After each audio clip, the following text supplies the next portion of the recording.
तो अगर ऐसी सिचुएशन है, इसका मतलब किसान अपनी मांगों को लेकर, अपनी डिमांड्स को, अपनी प्रॉब्लम्स को लेकर अपनी सरकार, हमारी सरकार किसानों के पास को अपने पास नहीं आने देना।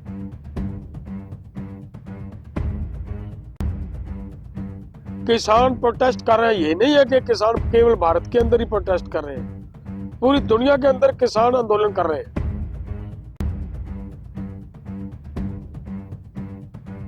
रोका, जो रोका, जिस तरीके से रोका आप सबको अच्छी तरह पता है कि सीमेंटेड बैरिकेडिंग की गई है। यही वो जगह है, यहाँ पे हमारे एक युवा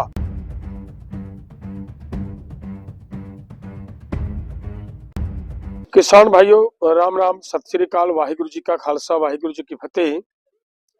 आज की इस वीडियो के माध्यम से हम पूरे देश के किसानों को ये बात बताना चाह रहे हैं कि एसकेएम नॉन पॉलिटिकल की तरफ से और केएमएम की तरफ से जो 26 नवंबर को खनौरी बॉर्डर पे के ऊपर अमन अनशन पर बैठने का जो कार्यक्रम दिया गया है, इसकी वजह क्या है? आपने देखा दोस्तों कि पिछले दिनों पूरी दुनिया के अंदर अलग अलग देशों में किसान प्रोटेस्ट कर रहे हैं। ये नहीं है कि किसान केवल भारत के अंदर ही प्रोटेस्ट कर रहे हैं, पूरी दुनिया के अंदर किसान आंदोलन कर रहे हैं।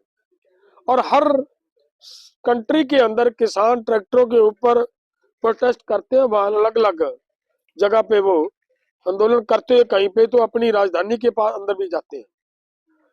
तो पूरे वर्ल्ड के अंदर किसान प्रोटेस्ट कर रहे हैं, किसी को रोका नहीं जा रहा। और भारत सरकार की तरफ से जब यहाँ का किसान अपना आंदोलन करने के लिए, अपनी बातें सरकार के पास रखने के लिए घर से निकला, तो सरकार ने यहाँ पे उनको रोका। और जो रोका, जिस तरीके से रोका आप सबको अच्छी तरह पता है कि सीमेंटेड बैरिकेडिंग की गई है।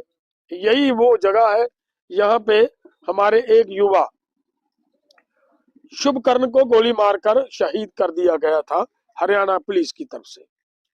तो अगर ऐसी सिचुएशन है, इसका मतलब किसान अपनी मांगों को लेकर, अपनी डिमांड्स को, अपनी प्रॉब्लम्स को लेकर अपनी सरकार, हमारी सरकार किसानों के पास को अपने पास नहीं आने देना चाह रही।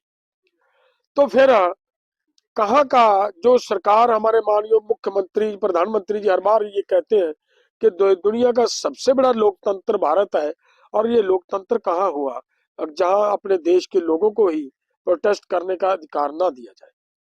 तो इसलिए यहाँ पिछले लंबे समय से 9 महीने से किसान यहाँ पे बैठे हैं, और किसानों की कहीं पे भी कोई सुनवाई नहीं हो रही, कहीं पे कोई बातचीत करने के लिए तैयार नहीं हो रहा।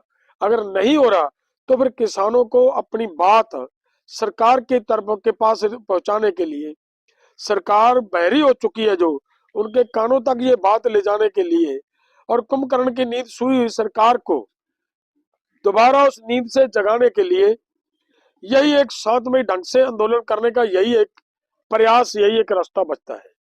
उस रास्ते पे चलते हुए दोनों फोरमों ने यह फैसला लिया है कि मैं जगजीत सिंह डल्लेवाल 26 नवंबर से अमर अनशन पे बैठेंगे, और तब तक जारी रहेगा जब तक या तो सरकार हमारी मांगे माने, नहीं तो हमारी प्राणों की आहुति देंगे हम यहाँ पे अपने किसानों के लिए।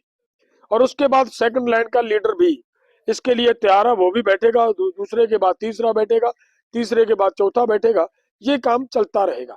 सो मेरा आप सबसे निवेदन है कि ये मजबूरी की वजह से जब सरकार कहीं पे भी किसानों की लोकतांत्रिक तरीके से बात सुनने को तैयार नहीं होती, तो फिर किसानों को और लोगों को मरवाने की बजाय ये एक नेताओं की जिम्मेदारी बनती है कि नेता अपने प्राणों की आहुति दे, जिसके लिए हम पूरी तैयारी से डटे हुए हैं, बैठे हैं और बैठेंगे।